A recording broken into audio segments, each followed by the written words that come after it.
1 minute.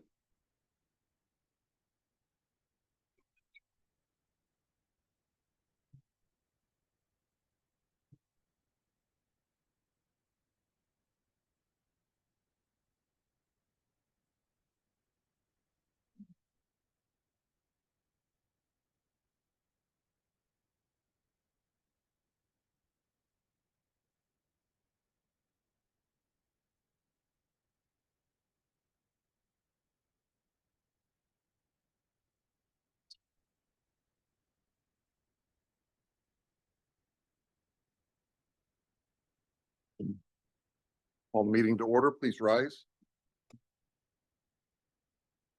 Please use the flag of the United States of America and to the republic for which it stands, one nation, under God, indivisible, with liberty and justice for all.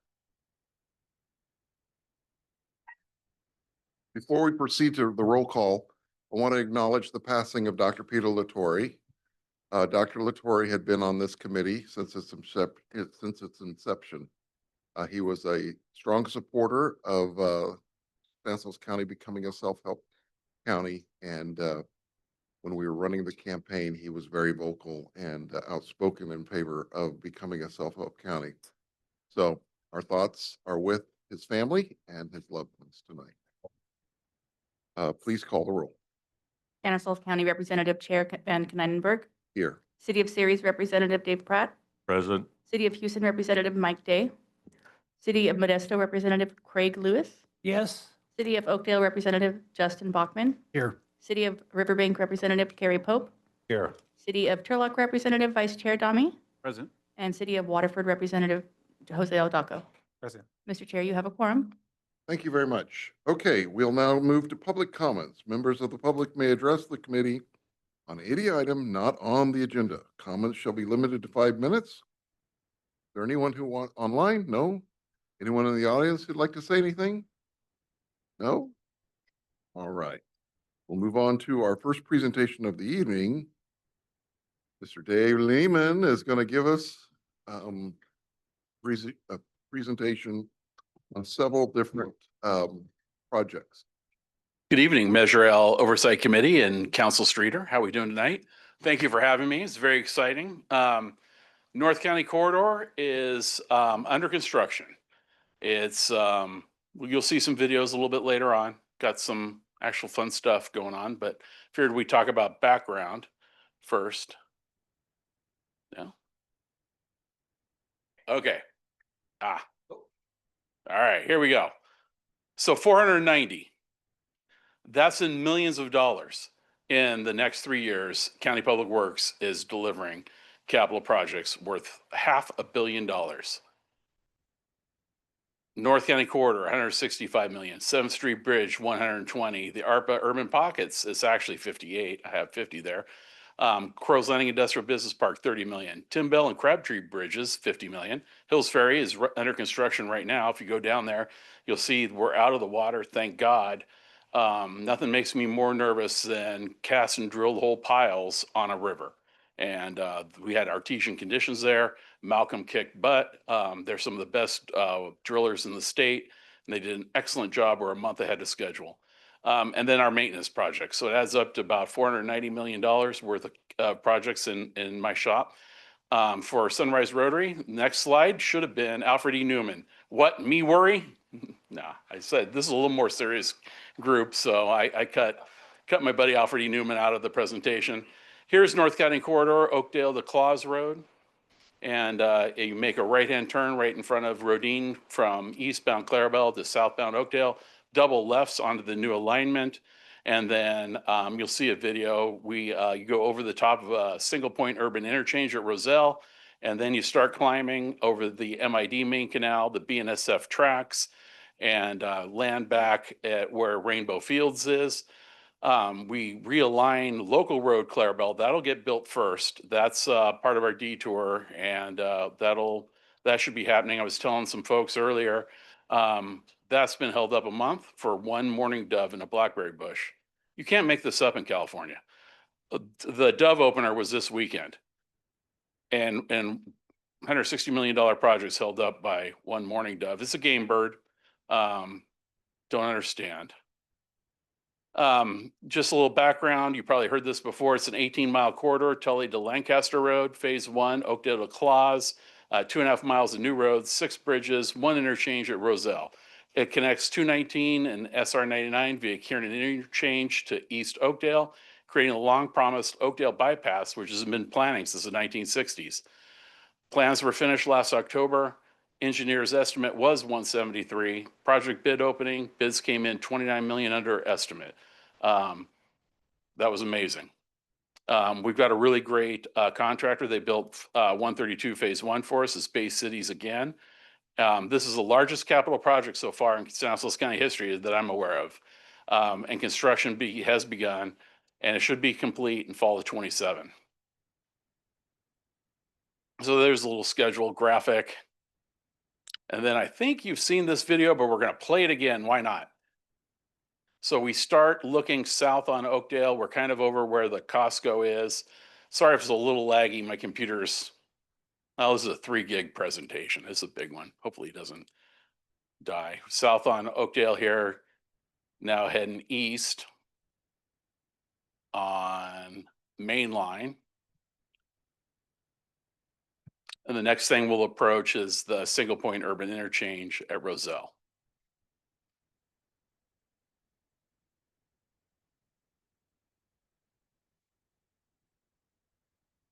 The nice thing about Roselle will be we're going to ask for 10 million of Measure L regional for Faith Home Road over the Tuolumne. Faith Home hooks up to Garner. Garner hooks up to Claus. Claus, with the new plan in Modesto, will swing along Plainview and be about a half mile south of Roselle. So you'll be able to go, it basically give Modesto a loop road for the first time ever. Legit, which is awesome. I can't wait for that one. This one's exciting, but I can't wait for Faith Home. So we're up and over the MID Canal. There's a BNSF tracks. Way too many people have died in the last, I don't know, 18 years at that intersection. It's won't be able to do that anymore. There's Rainbow Fields, and then Riverbank's big project, the Riverbank Army and Ammunition Plant. And it's really exciting. It's here. We're building it. So here's the construction cost. Sorry, it's a little small. 144 million for construction, 10% contingency, 10% for construction manager, design support at I think it's 3.6, and legal support. We're still dealing with some right-of-way issues, 950. Supplemental work, 3 million. BNSF, 3 million, and then county staff time, $1.5 million. Total construction cost almost 185 million.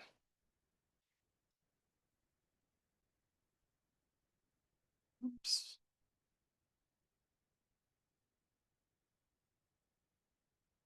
There we go. So one of the first things we did is we built Plainview Road. We don't build a lot of brand new roads around here and brand new right away, but there it is. Not bad, about a half-mile road to give access to people who normally otherwise would have been cut off by the new facility. And here's a drawing of Oakdale and North County corridor. Shows the double lefts going southbound onto the main line. It's got a U-turn there, northbound to southbound, and then a free right, and kind of a shared right, and so it's 2 through lanes. I know our friends at Modesto asked us, you couldn't extend it down to further south, and we're like, every big project has to end somewhere, and I'm super impressed we actually are delivering this one. So I know it needs to get done. It'll have to be a different project, but we are widening northbound Oakdale all the way to Clarabelle. And here's Clarabelle at the NCC. And so up on the top left up there, there's Rodine. It's a free right. And then you got double lefts. It's going northbound. So the north arrow is to the right. So on the left side of the screen there, you'll see the double lefts on Oakdale, and should work really well. So here's a little pre-video. Thought we'd show it. Had our surveyor, county surveyor, fly it. Just kind of give you guys a perspective of what this looks like. I don't know. I think the plans, engineers like look at them all the time, but it's hard to get the scale of things unless you actually see it. And so right there is a Bach house, and the alignment goes right through here. About 300 feet wide right there.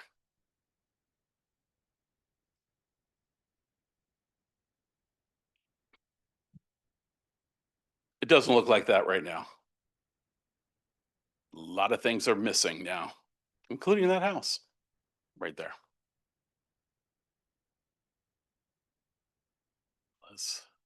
So here's the south half of a single point urban interchange at Roselle. North is up, and Roselle's on the bottom there. Main line goes over the top. And just for reference, if you want to see what a single point urban interchange looks like today, it's Arch Road at 99.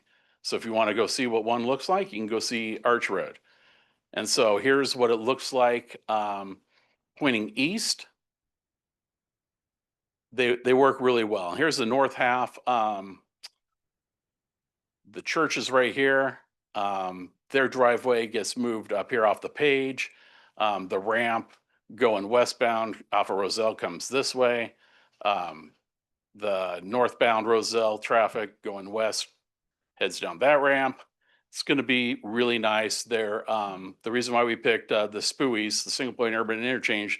They're tight right away, so they're tight for footprints, and so they take less right away, which is it was tough, the right of way phase on this project. I'm not going to lie about that. So, and here's what main line looks like. It's a little hard to see. Clarabelle Road, existing Clarabelle, kind of dives under main line right here. So terminal and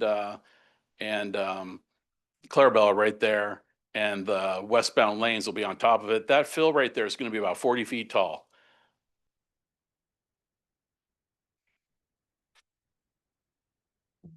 This is drone footage we took last fall. Some of the demos already been done. You can see we're missing some houses there.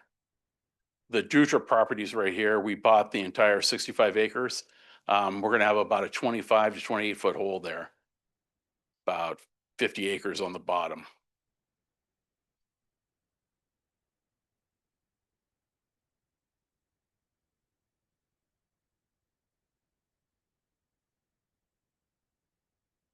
And all those houses we bought, they were full takes. They're been relocated to nicer places.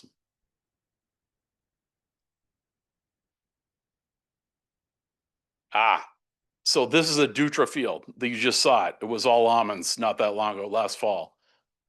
So there's a church up there. There's Dutra's place. There's the MID canal and the railroad tracks.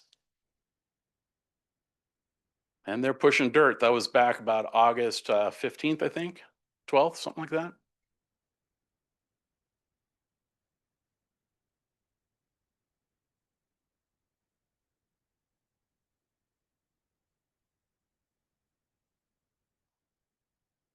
All the drainage going there, Dave. There's individual basins along the way.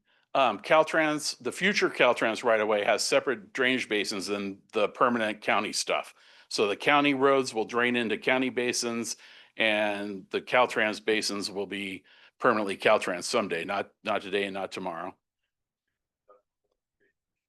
We do, right. 1.8 million yards. Here's kind of a fun one. America, love you. Any rate, so what I threw this one in the bottom left-hand corner there, those are two 637s. They weigh about 250,000 pounds each. They're hooked up.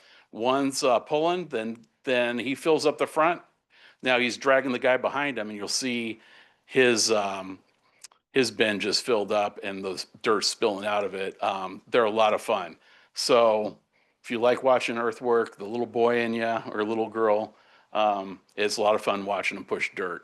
So thought I'd throw that in there. They weigh about 250,000 pounds, one of those 637s. Here's NCC and Claws. Here's Rainbow Fields down here. There's a drainage basin right here. Army ammunition plants up here. And this is ultimate. So this will be a permanent signalized intersection. So that's one of the good news pieces of NCC is most of this, except for the far west end near Oakdale, none of it will get ripped out. This is all ultimate build. This is Kirk Lindsey's old trucking company right here. Rainbow Fields is over here. Just thought I'd show you this. This all got cleared out last fall. And you see NCC comes in right on top of existing Clarabelle, and then it'll be pretty wide through here.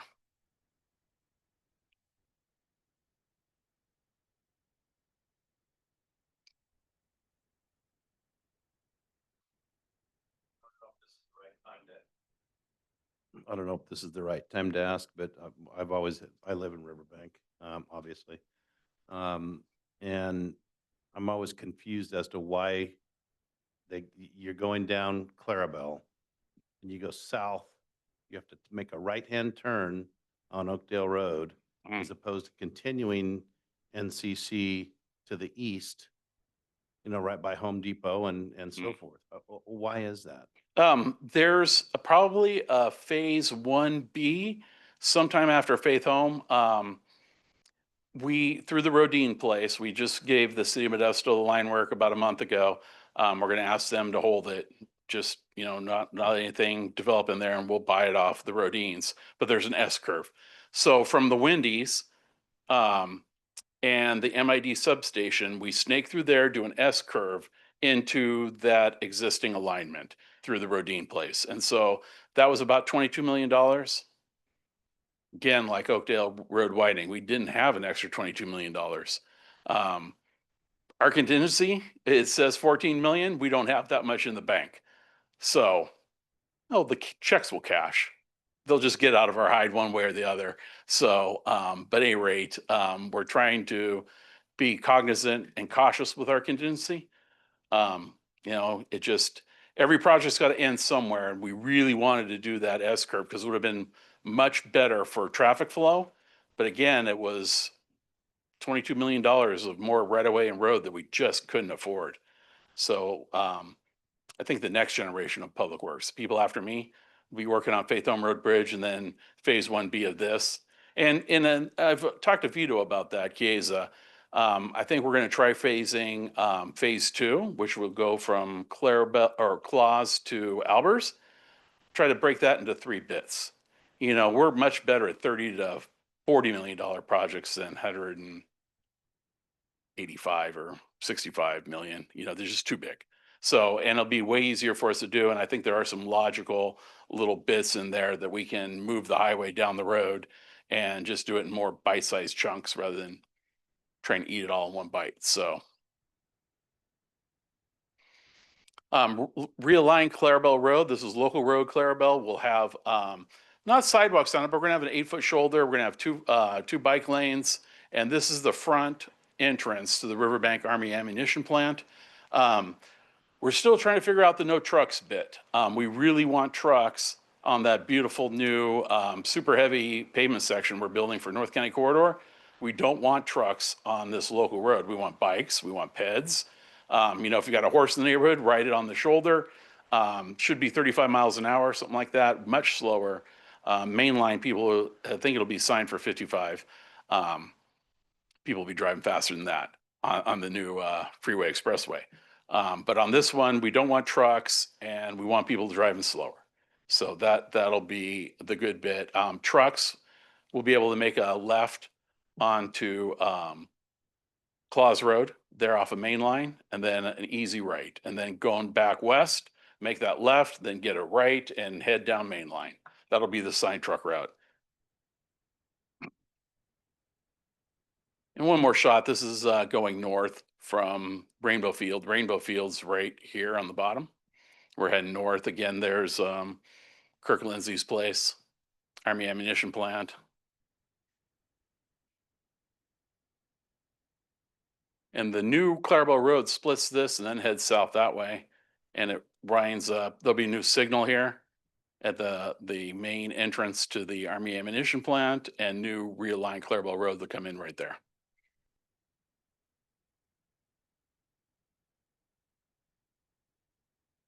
All right, fun facts. Largest capital project in county history, 1.8 million yards of fill.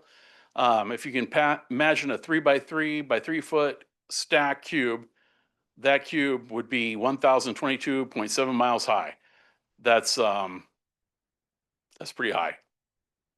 It's generated out of the 2 parcels we own, the Dutra piece, and then we also own 40 acres east of the Army ammunition plant. That'll be about 20 feet deep. And the good news with that is main line starts swinging to the north, so we've actually bought some right away for phase 2A, which is quite pleasing. So there you go. Any questions? Questions for Public Works Director Lehman? Craig? You mentioned early on, 3 million for the railroad. What's that all about? Is that because of the overpass? Yeah, there's a cost sharing agreement we have with them. They're responsible for some costs. We're responsible for some costs. I think part of those are 50-50. So they're throwing in money because of our Section 190 grant and the grade separation. And so we're responsible for $3 million worth of railroad flagging. So when we start working with the railroad, it's going to be a lot of highly paid BNSF employees standing there with a radio and directing construction traffic. So it's spendy. And so I think he's going to be parked there for about 18 months. So and some other stuff. We're paying for some additional signaling and some other things that the railroad has to do. But they are partners in this. They do have skin in the game here. Just to show you how much dirt $1.8 million is, that's 100,000 truck trips. As they carry about 18 yards. So Right. that's crazy. The 30 million at the Crow's Landing industrial site, what's that? So we're building the water system out there. We're going to ask the board to award the project in the middle of September. And that'll be, you don't have a project unless you have water. So we're building the water project. I know the CEO's office is looking for a master developer and try to have somebody pick up the ball and run from it with there. So at one point, we thought we could do a lot more with the money we had for Crow's Landing Industrial Business Park, but the last 4 years, construction prices have gone up, and we'll talk about it on 7th Street Bridge when we get there. That's amazing inflation with the bridge. So Any other questions before he moves to 7th Street Bridge? yeah, we have to open a different PowerPoint. We'll give you a moment to open another PowerPoint. Yep, you got it right. Perfect. Those of you at home. Dave is Right. Now opening. My thing won't work with your computer, so it's fine. I'll just say next slide. Thank you. All right, so 7th Street Bridge update. Go ahead. I was quite pleased this summer. We were awarded a $15 million in the local partnership program. We got our plan specs and estimates at 100%. We got a right-of-way certification. We got our high-cost bridge agreement with Caltrans. That was a huge lift. And then we got our federal construction authorization in mid-August, our E76. And Tony knows those are not easy to get. And so staff is working on a Measure L cooperative agreement. Next slide. And so for this committee, I thought I'd highlight this with a slide. The local partnership program is part of SB1 and is a competitive program for agencies that are self-help. So yay on us, we wouldn't have not gotten this $15 million a decade ago. And so this is one of those things where, we're paying a half cent on everything. But look, we brought home $15 million out of that program because we are self-help. 7th Street Bridge competed statewide for these dollars and we were successful. Stancog was the lead agency on that. Good job, team. And it was our #1 project for the region for LPP competitive. So good job, Jose Luis and team. And so there won't be any labels here. It's just, these are renderings made by Biggs Cardozo, our bridge engineer. Next slide. So here's what it looks like out there on top of the railroad, 7th Street Bridge to the left. Next slide. Here's what the new bridge will look like, right on top of the old bridge. The railroad couldn't expand any more to the west if they tried. Their bridge is basically up against the county right-of-way line and their right-of-way line. So the new ACE train expansion will be to the east. Next slide. And here's a shot from River Road, Zeph, and looking at the bridge on the west side. Next slide. That's what it'll look like. I was just talking to our bridge engineer. You know, we're mildly worried about bats. We did put bat boxes, bat roosts on Heckman Road Bridge. On the opposite side of the bridge, I think we're going to have 4. And I love bats, just not while I'm trying to do demo. Thank you very much. So, but they're great, especially in something like this. They eat a ton of mosquitoes and other bugs, and we'll have bat boxes on the opposite side of this rendering. Oh, and so you see it way down there at the very end, there's an American flag. So I've been talking to the VFW post on Hatch, and I think we got a trade brewing with those guys. We have 4 Lions. We're talking about a long-term rent lease, and they man the flags. You come pick them up at Public Works, we'll buy the flag. But look, we don't want to send our road maintenance workers there to, I mean, the flags are half staffed this weekend, right? Because of the Minnesota shooting. So we don't want to do that. Those guys are tickled pink. It sounds like we're probably got a deal. Talked to a couple of board members. They seem to think it's okay. And so, you know, put one of the Lions out there at the VFW post, and they can man our flags. There'll be 1 flag on each side of the bridge. So that'll be super cool. It's a dark park, Craig. So just those pedestrian standards that you see. So it's a dark park. So at night for the wildlife and stuff. So really, it would be cool. You know, Machado and I talked a million years ago about, you know, all sorts of external lighting. You can do LED lighting effects like on the outside rail. And at some point somebody says, you can't do that. I'm like, sad face, right? Sad face emoji. So that's okay though. It's still going to look fabulous. And we're pretty excited about it. Next slide. So here's a higher shot. Next slide. So there it is. Camera eye is much higher than the freeway, but that's kind of what it'll look like from the freeway, except maybe 150 feet lower. Next slide. And here's looking south from the park. Next slide.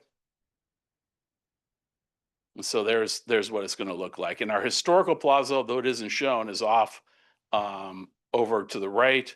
We are doing a little historical plaza out there in the park. I'm going to take some bits and pieces off the existing bridge, explain what it was, why it was important to this region. I think you guys know that it was Boart's Bridge, City Beautiful movement. It lasted 109 years. I used to say we nearly have a 100-year-old bridge. We nearly have a 110-year-old bridge. It takes a while. Next slide. So it's a little hard to see, but we're all in about $113 million. It does show the LPP match in there and how it definitely helps the city of Modesto and us with our local match. We're quite pleased about that. And so the slot or the presentation's part of, I'm sure you can get a copy of it if you want to see it. So next slide. And here's our schedule. So we're going to be out to bid in a couple weeks, and we'll be opening bids in November. We'll be asking the Board of Supervisors to award a project in December. Bird and bat exclusion, we're going to do that in October. We're going to get our final whack at it in March. And then assuming that we don't find anything when the biologists go back out there right before demo, we'll be demoing in April of 26. Final demo will be done in August of 26. The 108-inch diameter cast and drill hole piles will start in May. They'll be done by October. Bridge superstructure, the top part of the bridge, once we get out of the water, November through July. Tuolumne B Street will be November through June. Crow's Landing at 7th Street on the south end will be November through April. And then open the bridge, throw a party, September 27. So, and I'm available for questions.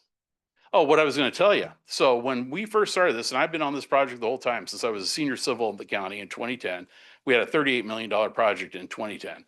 You look in the ancient files in 1977, the city and county could have replaced this bridge for $1.5 million.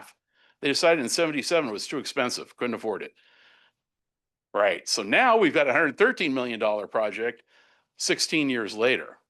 And basically and I say this all the time, you'll never have a cheaper project than today. You wait another year, like if we get birds or bats in April and it delays us a year, you can figure 5% escalation for the contractor. So the projects became $5 million more for potentially one bat, I've been told, will stop the bridge. So I have a backup plan.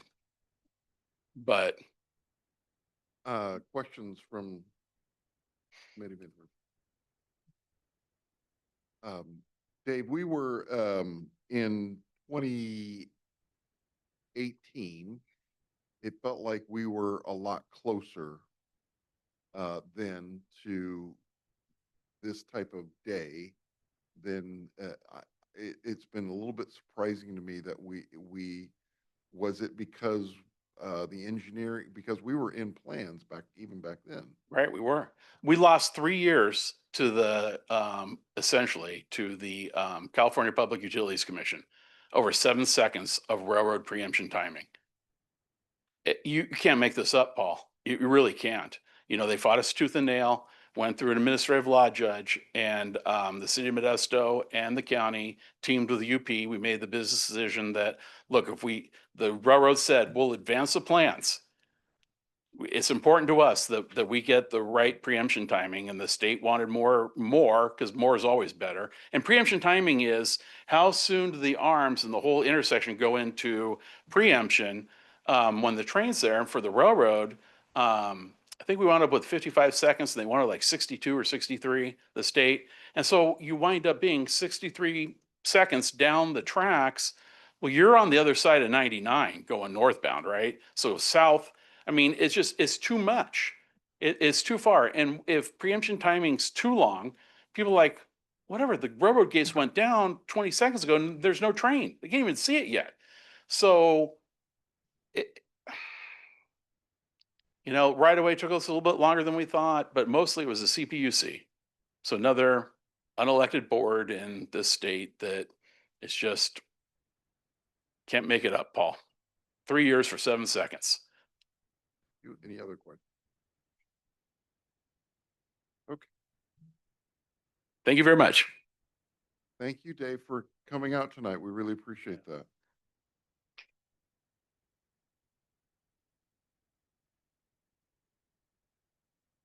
We're going to move now to the consent calendar, and I'll entertain a motion to approve the Measure L Oversight Committee special meeting minutes of August the 5th, 2025. So moved. There's been a motion. There's a second. All in favor, signify by saying aye. Aye. Seeing none, motion carries. We'll now move to item 7A, and we'll have a presentation by Jose Luis regarding the Measure L Regional Control Projects in cooperative agreement for Faith Home Road Expressway Project. Good evening. Thank you, Chair. Jose Luis Casas here. I'm the Director of Programming and Program Delivery for StanCog. It's a long way of saying I help with the money. The item before you is the agreement that is necessary for a Measure L regional project to receive its Measure L funds in order to start work.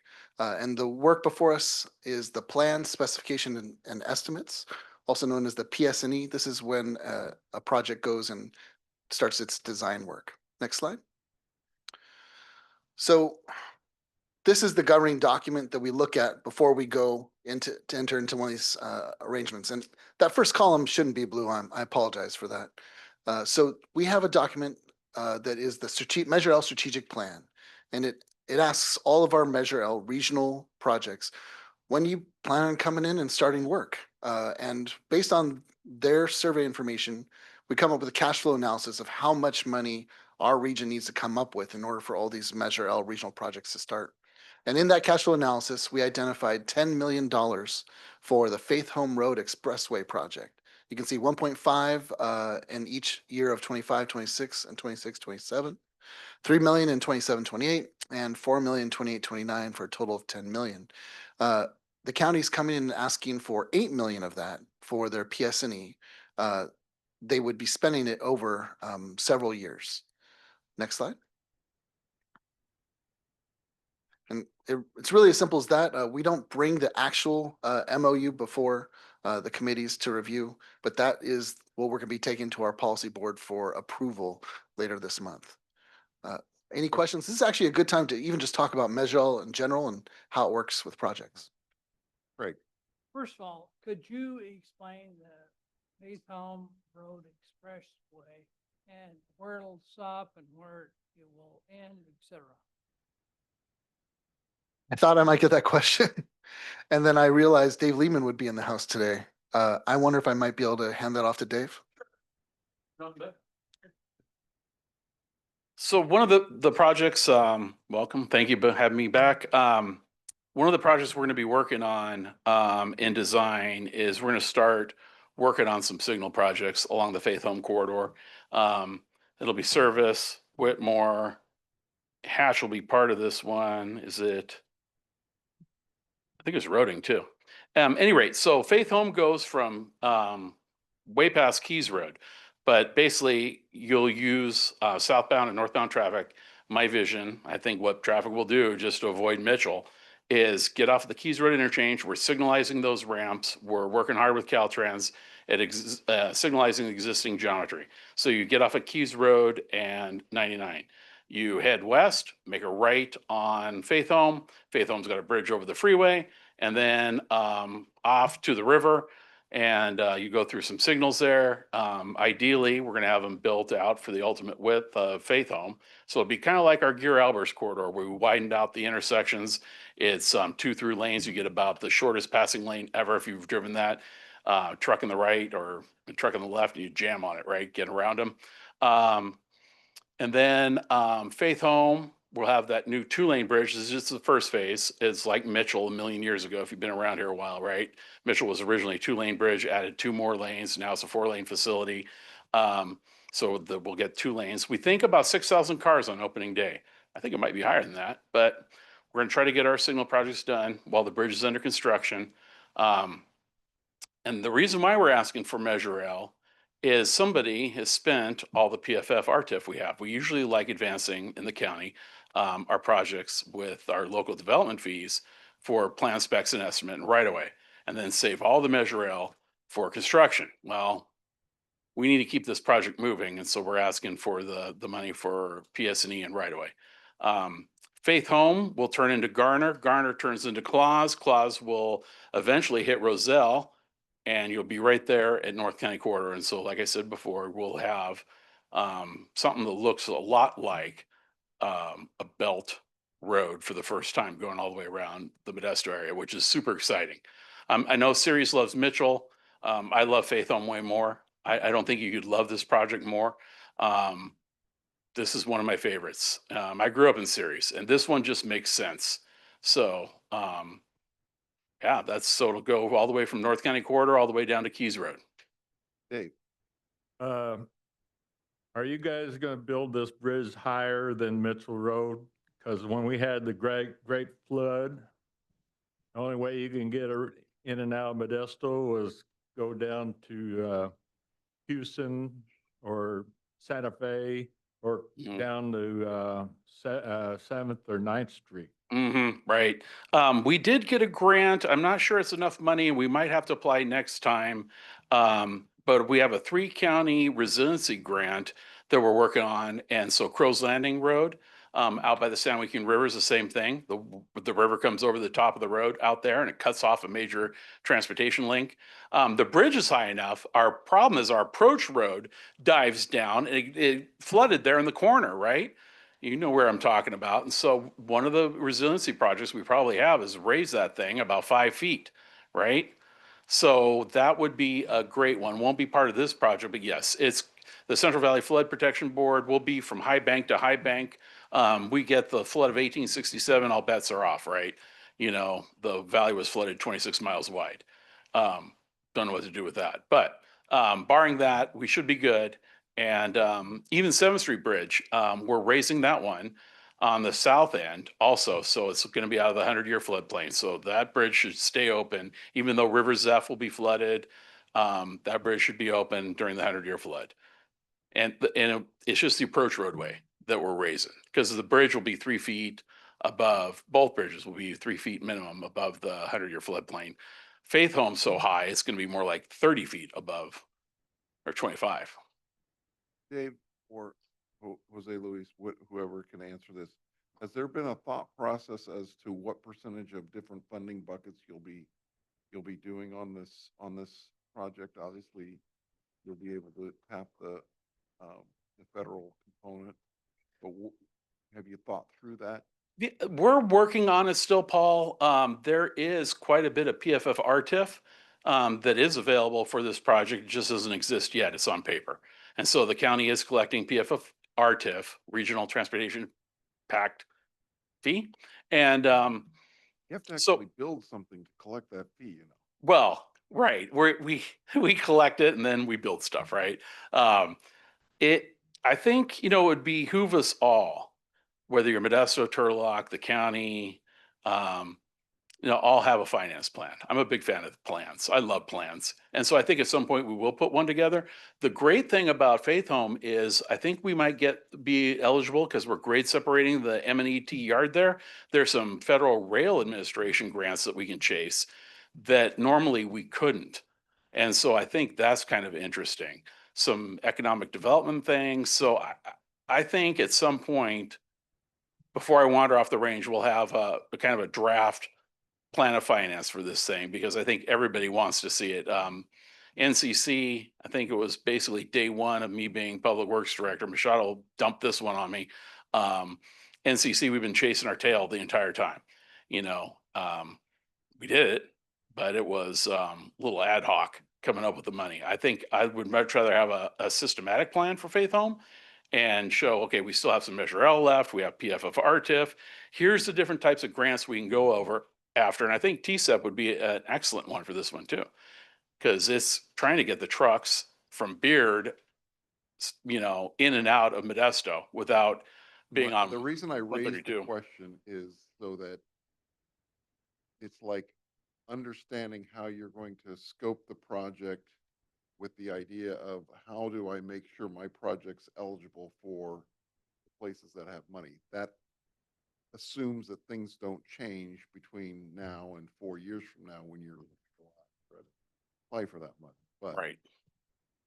I would see kind of a construction year on this one might be, is it 25, like 30, 32, something like that. That would kind of be our goal for Faith Home. Carrie, did you have a question? Okay. Anyone else on this one? Jose, was there Thank you. anything else you wanted to speak on this particular one?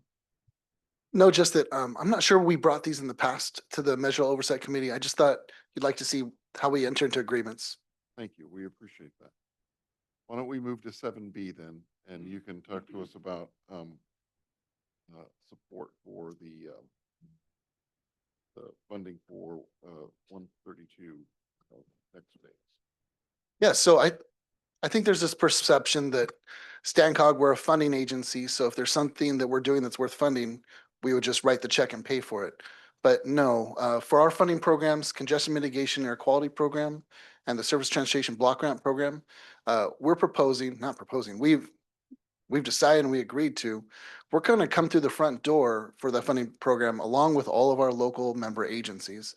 And this is us coming through the front door to the policy board. We're requesting support to apply for 3 projects to our own funding program for State Route 132 West. Next slide.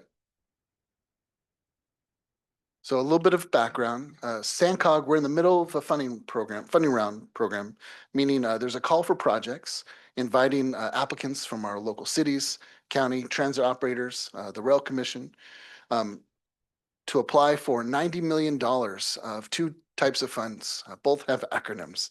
The Congestion Mitigation and Air Quality Improvement Program, CMAQ. This is a fund meant to help clean the air. So promote walking and biking, get single occupancy vehicles off the road, that sort of thing. The other funding program is the Surface Transportation Block Grant Program. STBG. It is the most flexible federal fund that we control. It can pay for road rehabilitation, bike lanes, it can buy buses, it can do almost anything that's on the surface for service transportation. As part of that 90 million, we have come up with larger caps than we have in years past. So we created a category for large applications, and large applications can apply for up to $5 million per app. And then we limited so that there'd be enough money for the whole region to a maximum of 3 large applications per applicant. Now, StanCog, we are an eligible agency to apply. And I know that sounds weird, but we're also delivering projects that would normally belong to the city of Modesto or the county of Stanislaus. And it's not our usual role to go build projects. So it's also not our usual role to come and apply for these funds. Now, State Route 132 West, you've heard a lot about it, but one thing to know, it's shovel ready. We're in the middle of the right-of-way phase on both projects. One is the interchange and one is Gates to Dakota. State Route 132 West is the #1 priority in the strategic plan. And State Route 132 West is a high-performing project in many different ways. It's part of my role on State Route 132 to go and find and secure funding for it. So it's my duty to apply for funding to StanCog for this very important project to our region. Next slide.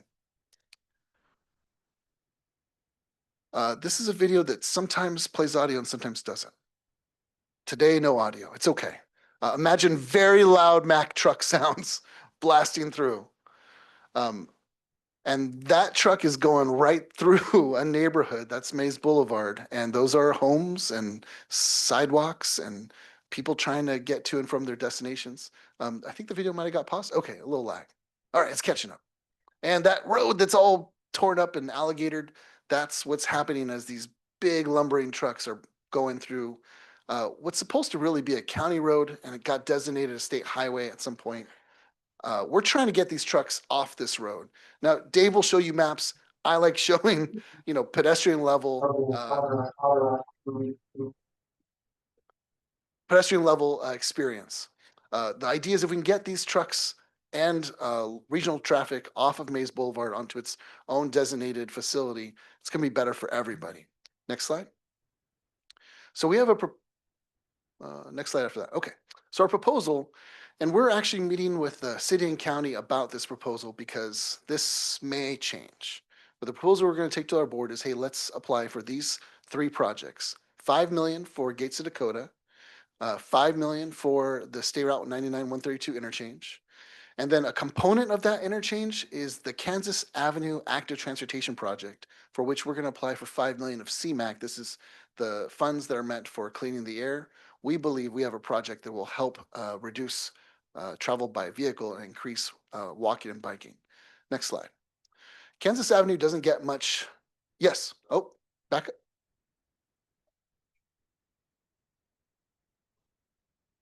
We would. The state active transportation program is the one you're talking about. Super oversubscribed. We were lucky to get some money for Church Street, and we are going to go after those funds. To build this project is going to take lots of money. It's not a $5 million project. This is a highway overcrossing that we are widening for bike lanes. So it's both. Yes, and. You could answer the question back. Kansas at where? At the highway, Highway 99. Next slides. Oh, okay. We're going to get there. This one is the obvious, though. That's Gates to Dakota. That is the westernmost part of the project. The blue on the right-hand side of from 99 to Dakota, that's already been built for 2 lanes. We're extending that as part of Gates to Dakota. Next slide. The next slide is the interchange. You may be familiar with this. This is the other component to State Route 132. For this to work as a bypass, I don't have the laser pointer, but if we can get the trucks on that top line instead of the bottom line that says 132, we can remove those trucks off of the neighborhood street. But we need that interchange also to get the trucks and regional traffic from 99 directly to 132. Next slide. Now, as part of that interchange, and Paul, we were talking, I think last meeting, is there a cheaper way of doing this? Is there a better way of doing this? Can we break into components? Well, one component that we could go after special funding for active transportation program funds is the Kansas Avenue overcrossing, that circled area. Next slide. To build that, it's going to take quite a bit of money, and it's part of the interchange project. We're going to have to widen that. That particular crossing, you can see there's really only one very small sidewalk for cars that are zooming across that. On the City of Modesto active transportation plan, it gets a big red dot as an intersection barrier. They don't really treat that sidewalk as a great way of crossing the highway. It's that black line that's there means it's was it traffic stress corridor level 3/4? It means it's very stressful to cross that. If you're walking, biking, pushing a stroller, riding in a wheelchair, no one wants to go that way. We're trying to fix it. Next slide. So this actually is a good point just for a quick tangent. The 7th Street Bridge, before we got LPP funding, local partnership program funding, it was fully funded. The county and the city had enough Measure L funds to cover the local match to go after those other funds you saw, highway bridge program and whatnot. The LPP funds came in and were able to replace Measure L funds and other local funds so the county can spend its local funds on other projects, other bridges. We're looking to do a similar thing here. We only have just pennies left of Measure L funds for all the work that needs to be done on State Route 132. We're looking to put federal funds in there so that our Measure L funds can stretch further. So the estimated cost for the Dakota Gates project is $77 million. We went after $67 million and got that successfully. To do that, we had to show to the CTC that the project was fully funded. We knew we were going to come for STVG funds, but we can't tell the CTC that $5 million of our local match depends on whether the Stancog board approves us for $5 million in the future. We have to show them a fully funded project with $10 million to Measure L. But our vision has been to replace 5 of that with STVG. Next slide. The interchange is going to be $256 million. That's a lot. We are going to need lots of funding sources. For this, we're trying to get that $5 million of STVG, and we're also trying to get $5 million of CMAQ to do the Kansas overcrossing portion of this interchange. We're trying to find ways of eating this elephant a bite at a time, but it's an elephant that demands to be eaten all at once. Next slide. So here's a visual of the Measure L funding that is left for construction. We are spending Measure L on right-of-way right now. For Dakota Gates, we think we will have about 10 million left for it. After we do Dakota Gates, we would only have about 4.5 million left for the interchange and the Kansas overcrossing that's part of that. What we're trying to do is go after 5 million for Dakota Gates, 5 million for the interchange, 5 million for Kansas overcrossing in order to stretch our Measure L funds and go secure other funding. Next slide.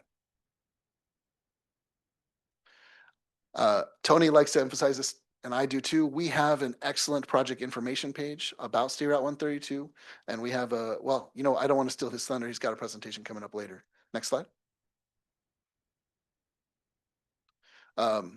Here's that truck again. Any questions about the proposal we're going to be taking to the board for supporting 3 applications? The $10 million, each city receives Measure L funds. I would assume that these are coming from the county's portion of Measure L. No. So in the Measure L expenditure plan, there's money that is called local control Measure L. Those could go directly to cities for road maintenance, traffic operations, whatnot.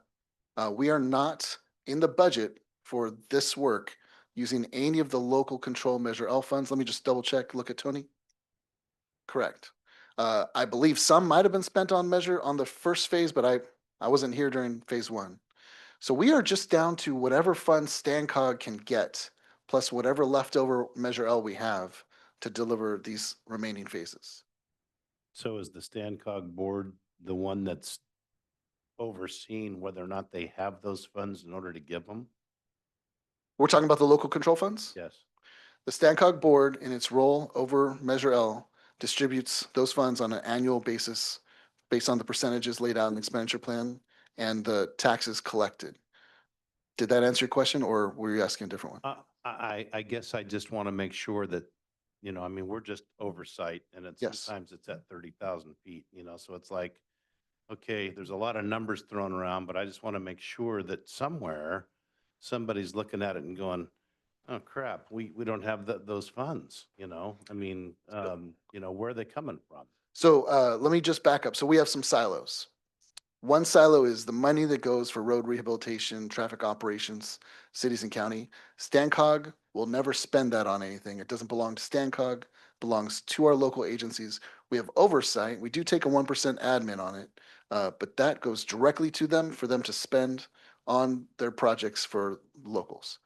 There's a separate category in the Measure L expenditure plan for regional projects. They're called out one by one. Each of those projects has a certain budget listed in the expenditure plan. Budget might not be the right word.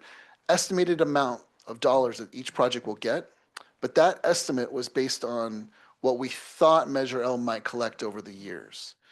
We now have actuals coming in, and those dollar amounts have actually increased for those regional projects. Not tremendously, but it's increased some. This project, State Route 132, is called out in the expenditure plan as getting a certain amount of funds, or at least a certain percentage of funds. And we have spent most of that to do phase one. And now we're just kind of left with the remainder that we're spending on right of way, and then we have this leftover for construction. Those dollars are being accounted for carefully. Does that answer your question? Yeah, I think that does. My other question is that with each of the $5 million buckets, if you will, I mean, what are we buying? We're buying construction. We're building it. So all paid for right now is right of way. That's utilities, buying up the land, making sure that when we go out there to build something, we have rights to that land. But if you want to build it, you have to secure all the funds, and you got to secure it all before you start anything. So for Dakota to Gates, we secured 67 million. 10 million of that, and then another 10 million is what we use to go get it.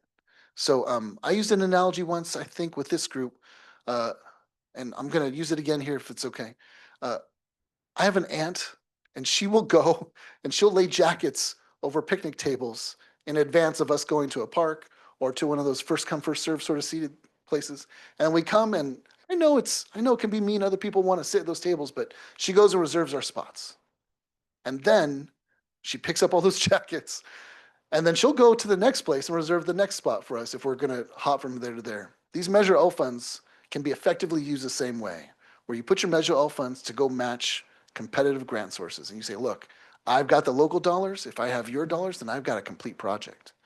And then once they give you the money, you can still go after other funding sources.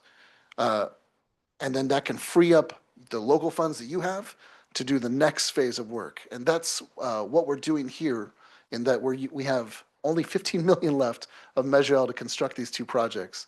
And we're using it to go after Trade Corridor Enhancement Program funds, TSEP funds from the state. We did that. We're also using it to go after this STBG and CMAQ. And we still are going to have to go after $260 million more of funds to build the interchange. But we think we can do it. Well, and I guess that was my question, is that, a lot of planning and engineering and so forth can take place. And by the time we get the 250 mil, it's 15 years and the thing's outdated and doesn't work.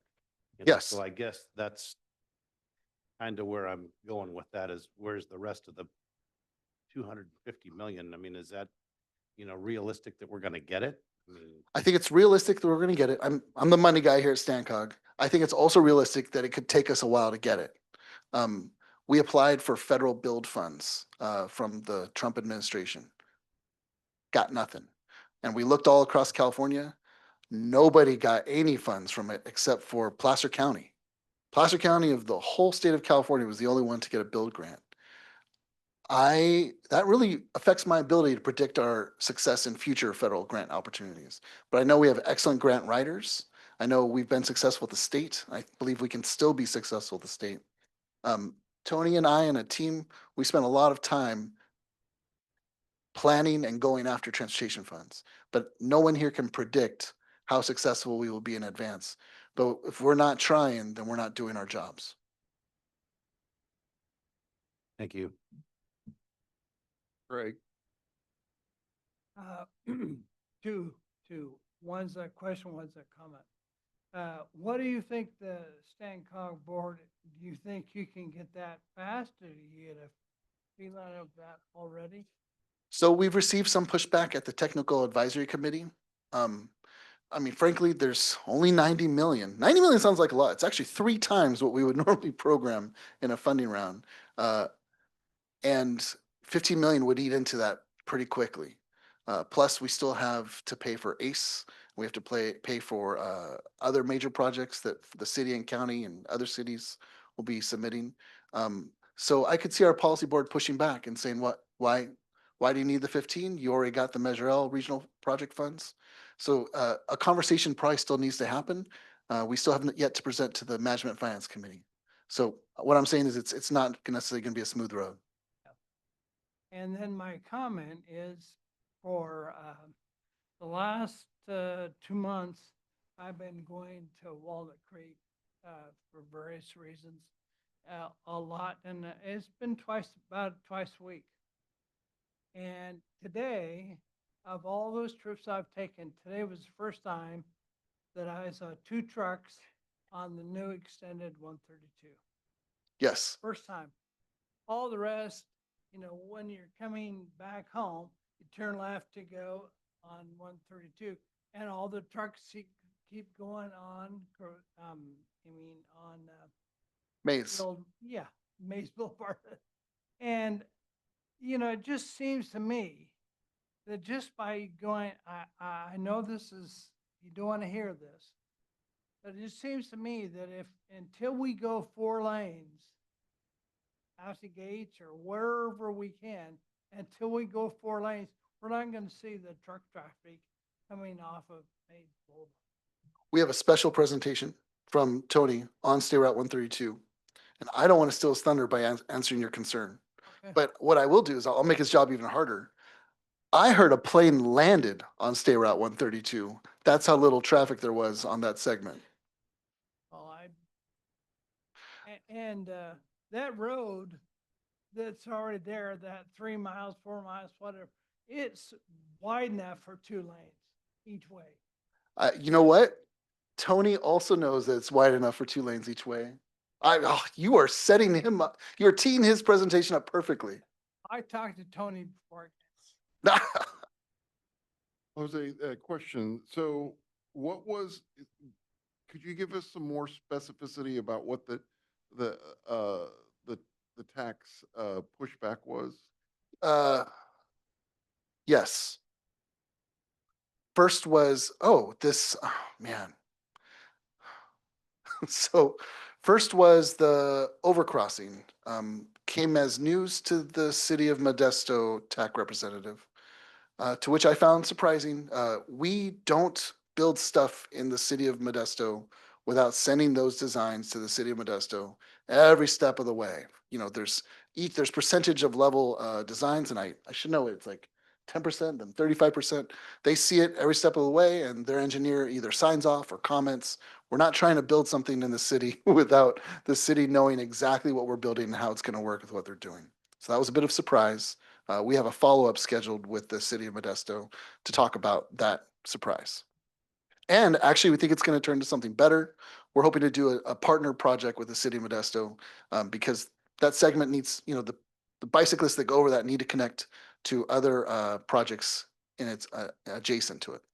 Second comment, I'm just going to say this. They didn't say it out loud, but the perception I got is, why are you taking this money that was, you know what? They also said this. Why are you taking this money that's traditionally meant for cities and counties to pay for road rehabilitation and projects in the region? This is a regional project. It should go after regional funds. The Surface Transportation Block Grant Program is a regional fund, and we are a regional transportation agency. That's what we're supposed to do as a regional transportation planning agency, is take care of regional needs. But historically, we would give out these funds in small dribs and drabs on a formula basis, and local agencies would look at this money and basically only use it for road rehabilitation. For CMAQ, they would use it for like a signal, because when you divide it formulaically across the small jurisdictions, they would get dribs and drabs. When we take this money and put it into one giant call for projects at 90 million, we can do bigger projects. And I think the members of the TAC were hoping those regional projects would only belong to cities and counties, not to a Stancog-led project. But to me, this is a city project and a county project. We just happen to be the leads. So is your next step to go to the policy board? Is that? We have one more committee after this. That's the Management Finance Committee. Okay. Basically the city manager. City managers, yes. Yeah. And you're hopeful that we will give you a vote of support and that will give credibility? No, this is just for discussion. I'm accepting feedback. Okay. But as the Measure L Oversight Committee, I want you guys to understand how we're using regional Measure L Make funds. sure I Yeah. Understanding when it said support, I didn't know what that would mean, what you wanted, Oh. how you wanted us to support. No, that's the title we're taking to the board. Kind of affirmation that. Thank you. give At the end of church, so. Yeah.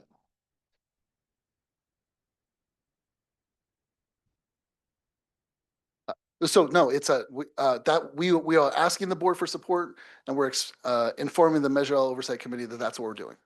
All right. Are there any other questions or comments on this particular? Yes, Craig. How can we help you?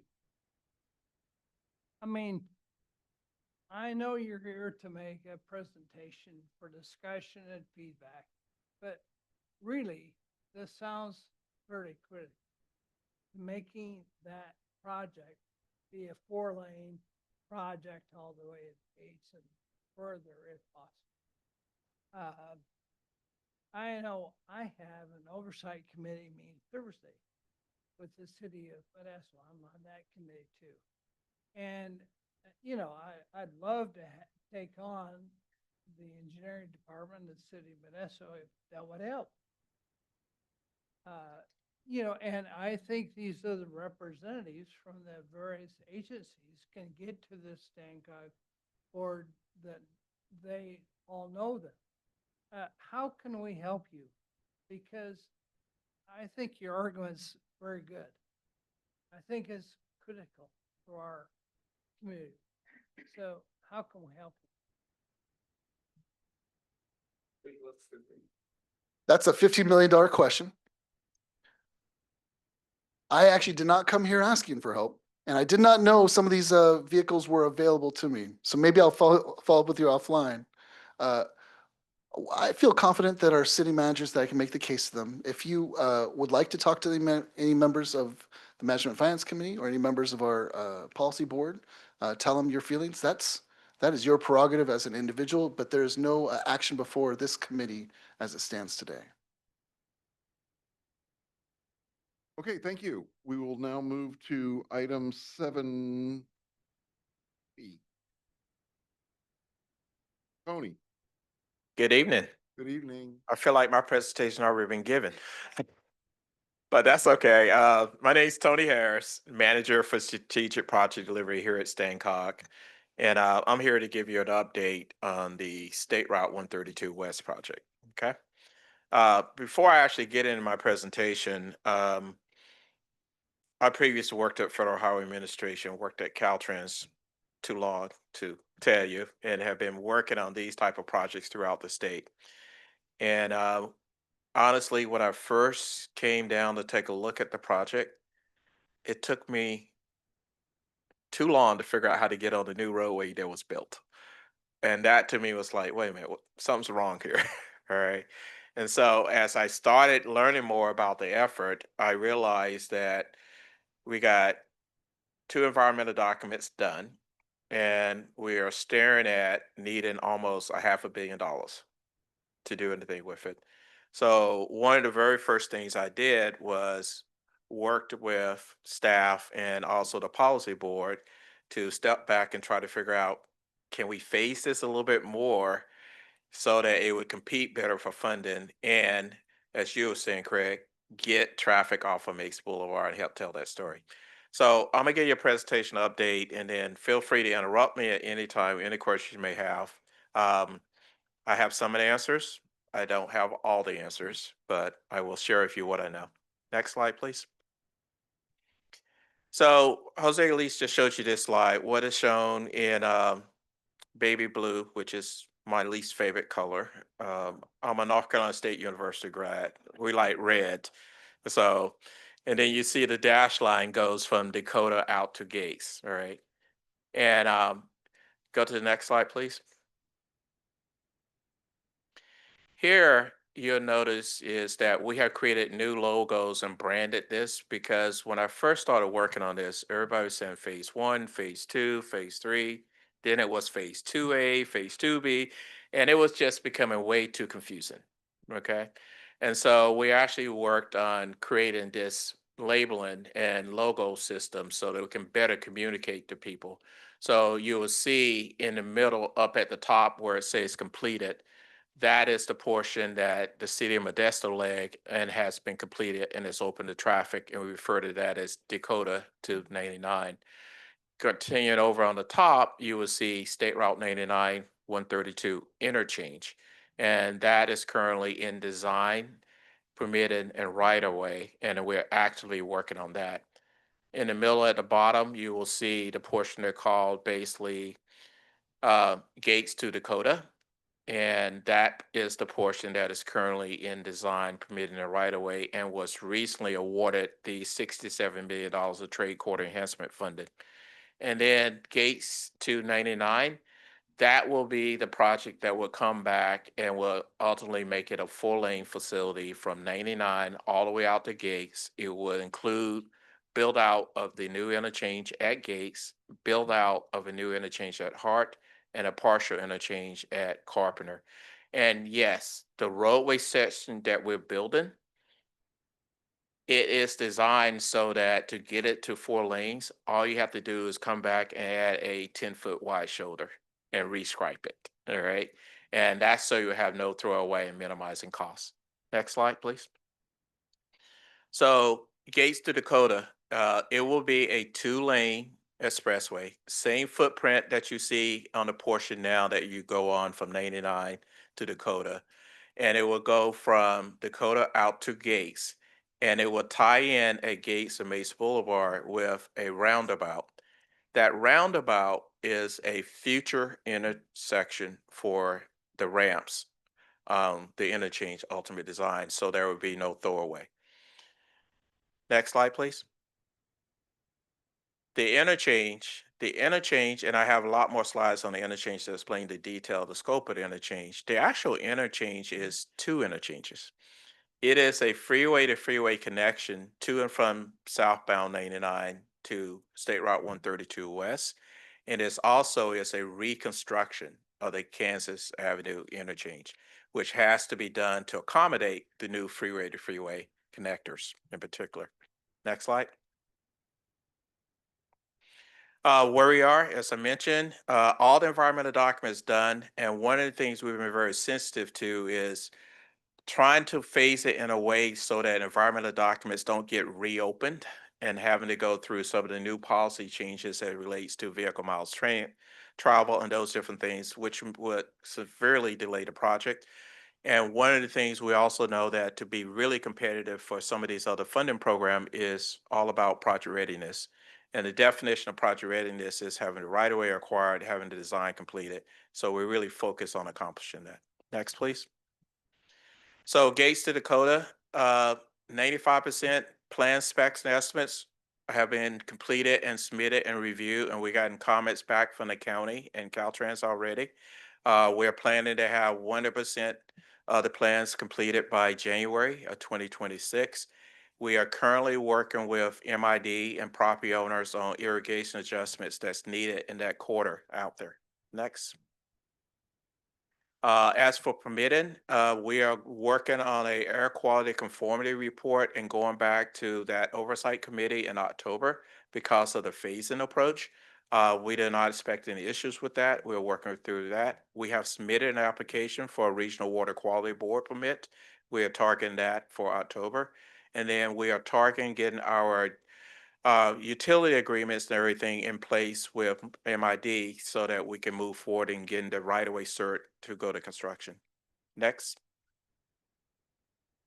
The interchange. The interchange, we are currently working on 95% PSNE package. 65% PSNE package was completed, submitted to the city and Caltrans review, and we incorporated those comments. We're expecting to have that 95% package in October. We are coordinating with the city of Modesto on our corporation yard because there are significant impacts and needing some of the right of way for that interchange facility. In addition to that, because of elevation changes, there are drainage basins and pump stations that has to be designed and incorporated as part of that project, along with utility relocation. Next. This slide's a little dated, but this is acquisition of right-of-way. This is critical path for Gates to Dakota. It shows that we need 22 acquisitions out there. Appraisals for 18 has been completed, 14 offers presented on, and we have one agreement. To update you on that, we have completed 20 of the appraisals since this slide was put together on middle of, I think, August 20th. We have presented offers to 19 property owners since this was put together, and we are beginning to move forward with the process and potentially having to do resolution necessity hearings with the Stancock board so they can achieve this. There's 2 residential relocations needed out there, and there's 1 business relocation. The thing to note about this is a significant amount of the right of way out there, Caltrans acquired already in the 60s. So a lot of this we are having to buy to fill in the gaps that they didn't acquire or accommodate the interchanges. And so we're working actively and negotiating with the property owners to move forward. When were those offers made? We started making offers in January of this year. All right. And we're continuing to make offers as late as last week is when we've been putting offers out. So definitely. Is that typical that when for right-of-way acquisition offers that it takes that, I mean, it takes that long? Yeah, it does because every property owner has the right to go get their own appraisal and get reimbursed for that appraisal. And so some property owners don't believe the project's really ever going to happen, so they're not really acting in particular. We had just sent out impasse letters to all of the property owners out there now that we know we have the construction funding, and to basically say, well, our target is to go to construction next year. And so we are trying to move that process faster along the way. So, Thank you. great. Next slide, please. Right-of-way acquisition on the interchange. The interchange, there's 43 acquisitions needed. There's 32 appraisals completed. We have 16 offers that are presented to property owners. I think that number is now up to 18, and we have 7 agreements in place. And those agreements reached with owners, those are currently in escrow. And there's 28 residential relocations needed, along with 6 businesses located. Next. We have a enhanced community engagement effort we put together. We are going to be having a second public open house. It'll be at Central Cathedral High School on October 2nd.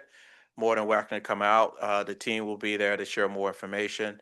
As Jose Luis mentioned, we have a Project Pacific website that we put together, and fact sheets for it is on that website. We've been working actively with social media and getting information out and trying to go out to different community events to share information about the project that's listed there.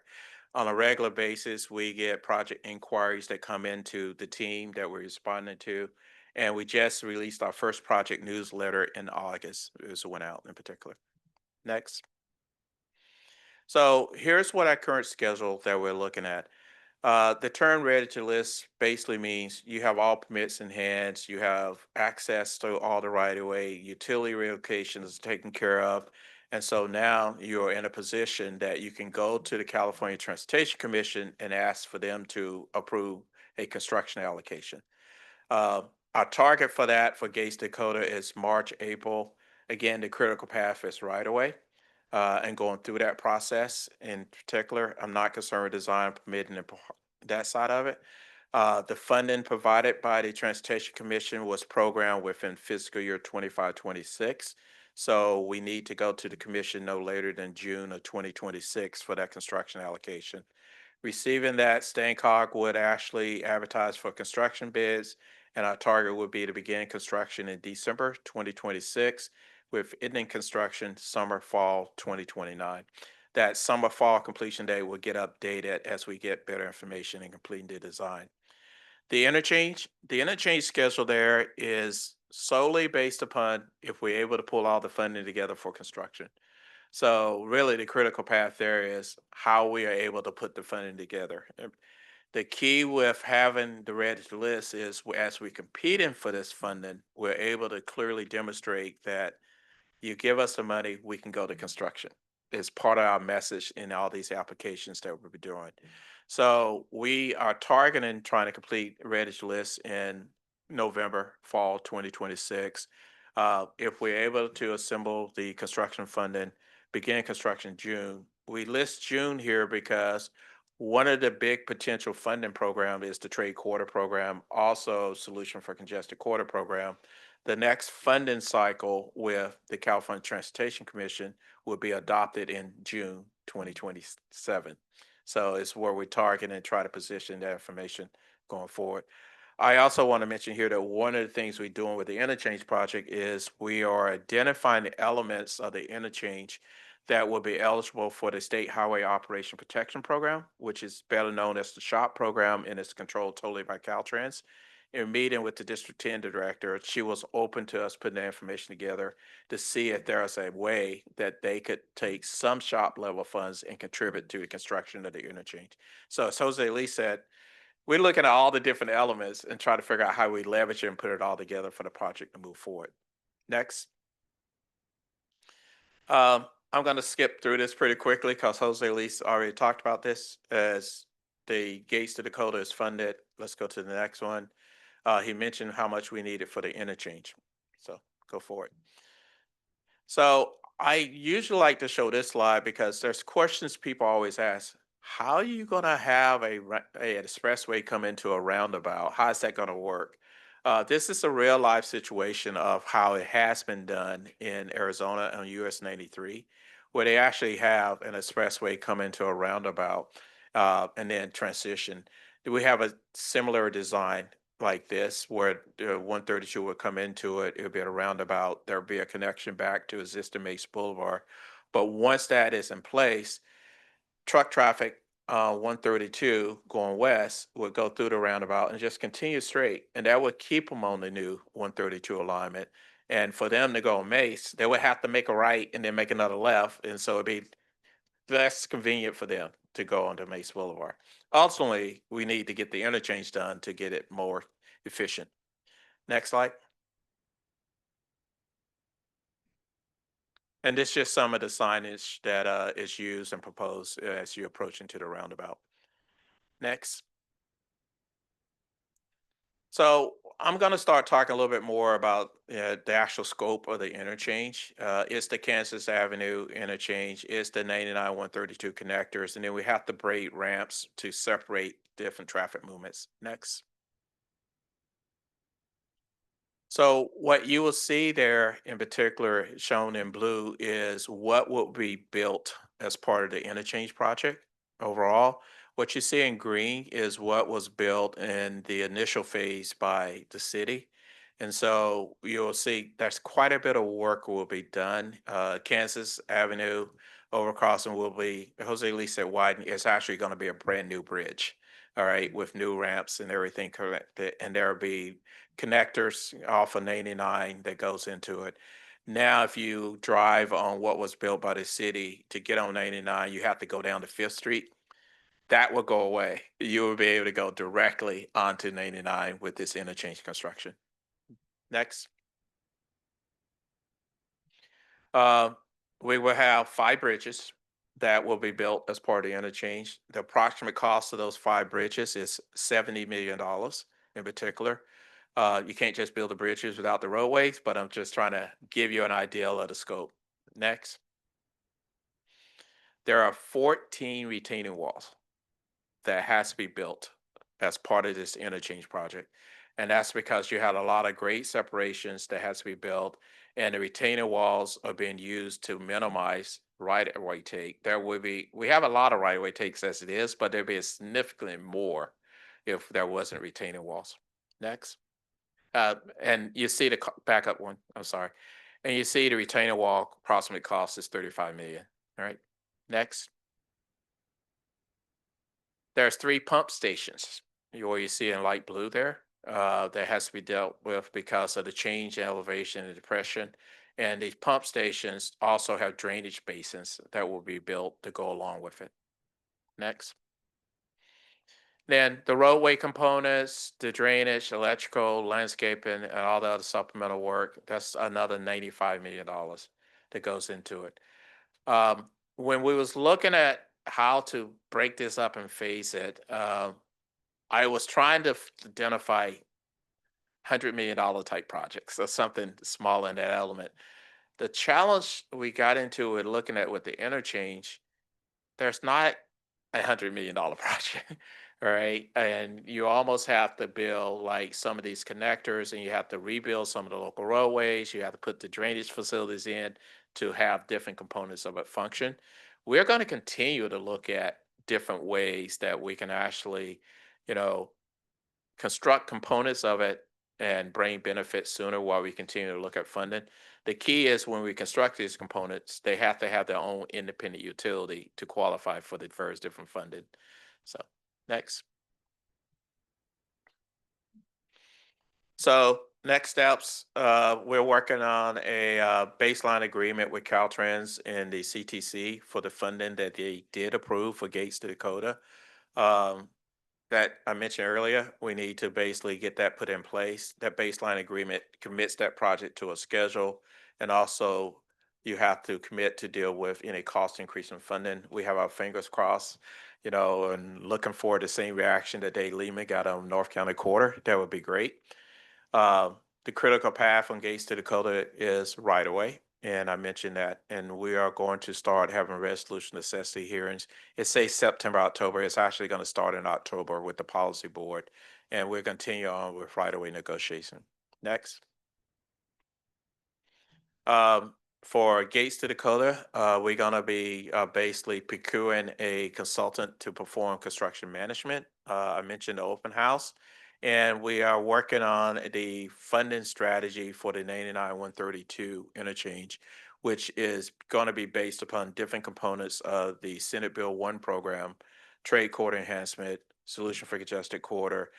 The other part Jose Leaston say is your Measure L can be used as match to go after the local partnership competitive program, which is the same program that funding was achieved for the 7th Street Bridge. So whatever amount we have for Measure L, you can do a dollar for dollar request to go after that competitive program in particular. Next. Website information in particular, and I'm gonna like pause here and open up for questions, input, comments, guidance, whatever you may have. Thank you, Tony. Any questions? Okay, so the just an FYI, I think everyone has probably seen the roundabout on State Route 108, just at the new casino. So roundabouts on state highways are becoming more and more common. And prior to that, we put one on State Route 49 near Plymouth, and there's just a lot of them, and they're able to keep the traffic flowing. So I think there's practical examples within our geographic area. You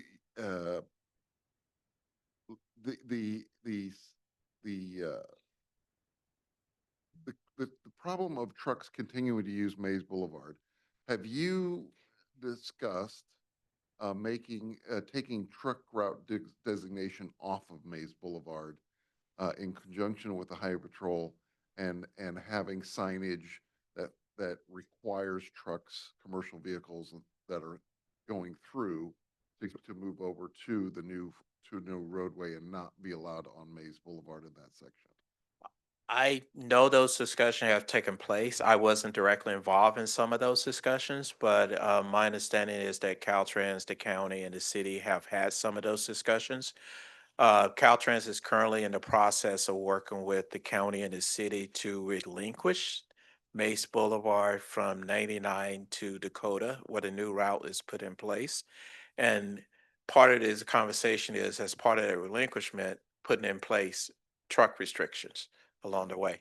So that has been discussed. I have not been as actively involved in that discussion recently. To be honest, Paul, I've been trying to acquire right away and get this thing built. Yeah, it would, one of the issues of relinquishment is sometimes when they relinquish, do they have to bring the thoroughfare back up to standard? As we know now, it's in pretty poor condition, but that is a strategy that's been used in other places in the state, just for Correct. FYI.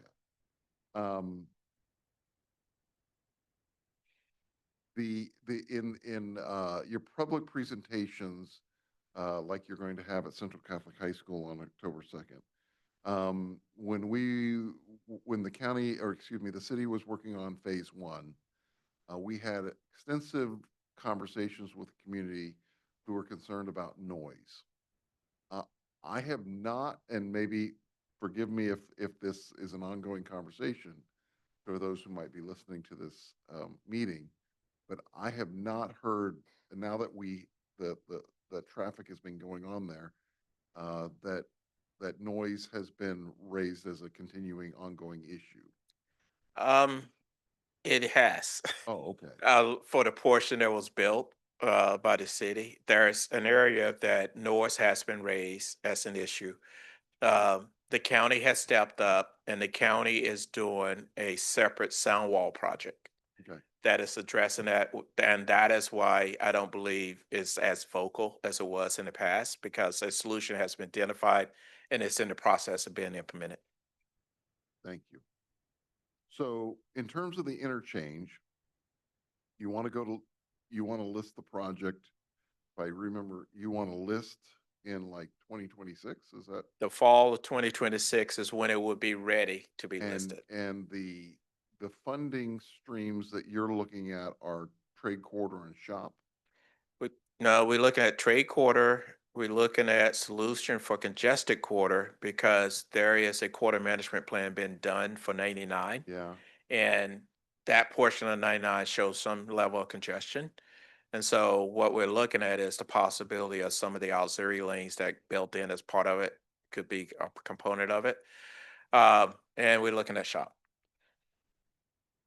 I'm a little concerned that that congestion management, unless the wording on that has changed, it was worded so specifically that really it was going to only go to the high urban areas in the past, and it was very hard for us in the Central Valley to compete on that. Right, and that has not totally changed. All right. So Be a real long. it's our philosophy is Yeah, try. try. And what I've done in other quarters is make sure we submit an application for trade quarter, Yeah. solution adjusted quarter, and local partnership. And then when the CTC goes through it and evaluate and decide, okay, this is a project we need to fund. Yeah. If you don't apply, they can't pick for the Sure, different sure, programs. sure. So Okay. Have there been any other questions developed? Yes, Craig. I didn't hear a thing about 4 lanes. Come on. 4 lanes. Go back to the beginning of my slide. I have to show him the logo. Yeah, You have to say it. I have to say it. Yeah. All right. The project isn't done until 4 lanes are in place and the interchanges are built at Hart, Carpenter Gate. I don't have a timeline for that one, because right now we are focused on the 2 projects I mentioned. So Craig, I can't give you a timeline. I won't make one up, but I'm thinking here is in our regional plan is we want to make sure that we get the 2 projects I mentioned to you open to traffic in, 2028, 29, 2030, 2031. And then after that, basically with probably in another 4-year time frame or something, we would do the 4 lanes with the interchanges.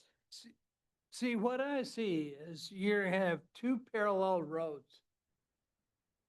And people are gonna choose which one is faster. And the trucks are, to your point about what is CHP. saying and Google and all that sort of thing.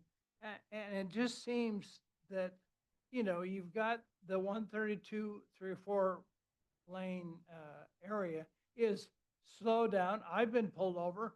I fortunately didn't get a ticket, but I was going like 62. I mean, you know, it's really trying to keep it at 55 and there's a lot of CHP on that section of road. You know, it just saddens me. Oh, I mean, I'm gonna be really honest with you. It saddens me that we've spent that much money and that much more money.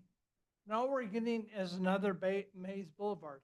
And we're gonna have parallel tracks. You might as well have two lanes go one way on one of them and two lanes on the other side coming back.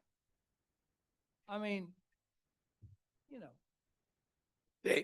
To me, and I think you will see a significant difference if that interchange gets done. And also, I think when you see the roundabout goes in at Gigs, the primary movement faster will be to stay on the new roadway. The problem with the interchange is I get all the way to 99 and I still got to go down to Fifth before I can get on. You know, and so a lot of truckers to this day have said, I'll just stay on Base Boulevard, right? Because that's where it's bringing me back to anyway. Going to the south, but going south to north, there is a long line, but there is a way to. There is. So, yep. I mean, in other parts of the state, we've had, other people have had to force the issue by just closing off that as a truck route. And that probably is going to be a part of the solution toolbox. I agree with that statement because I know that's been a conversation that we've been having with the county, especially once they accept the relinquishment for the portion from Carpenter to Dakota. So, Are there any other questions? Thank you so much. We really appreciate you coming and giving this presentation and updating us.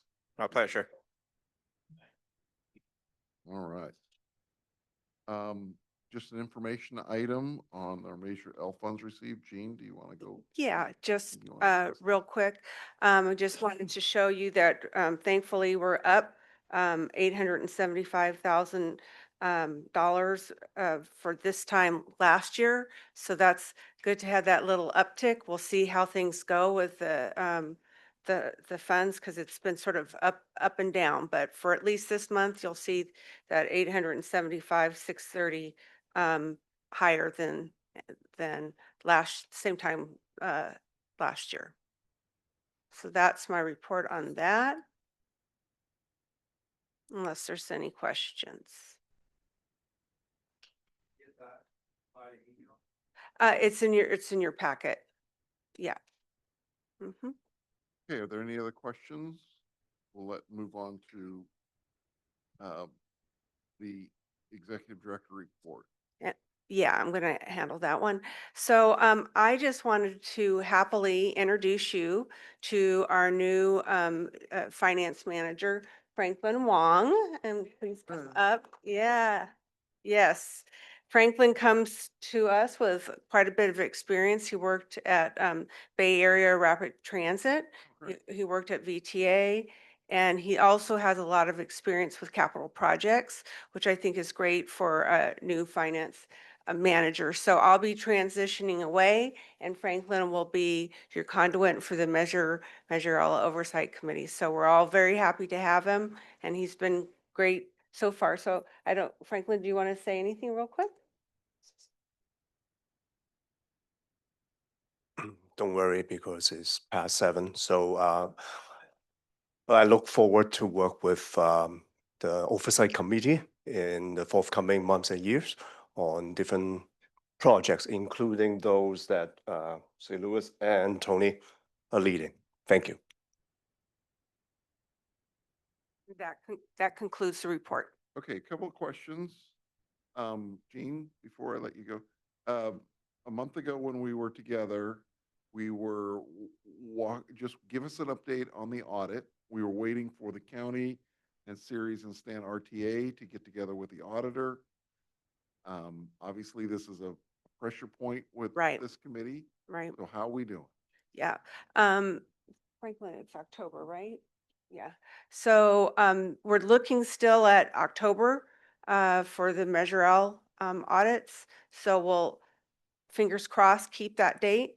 And if that be the case, then we would have a meeting in November. Well, currently have a meeting scheduled for November 4th. Right. Do we need to have a workshop prior to that so that we're not coming in cold? That's a great idea. Let me, discuss that with the new finance manager and we'll. Fantastic. So yeah, because obviously this, I will just reiterate again, it's a pressure point. Right. Understood. Okay, my next question is, at the last meeting, we talked about a website. There was some concern about the, how long it was taking for this, for us to go live. Has anything improved in getting it live? Yes. So tomorrow we will be presenting the website to the Management and Finance Committee and getting their comments. After that, we'll take it to the Policy Board for, take the website to the Policy Board, who will thus approve or give us their comments, make all the modifications, and the website will go live. What date is it going to the policy board? It should go to the Policy Board. It can actually go in September, yeah. Okay, so we should look for that to go live by the end of the month? Yeah, I would say end of September, October, yeah. September, okay. See those eyes. Move a little. Thank you very much. Thank you, appreciate it. Okay, are there any other members who would like to report on anything from their communities or anything of importance that they'd like to have discussed at a future meeting?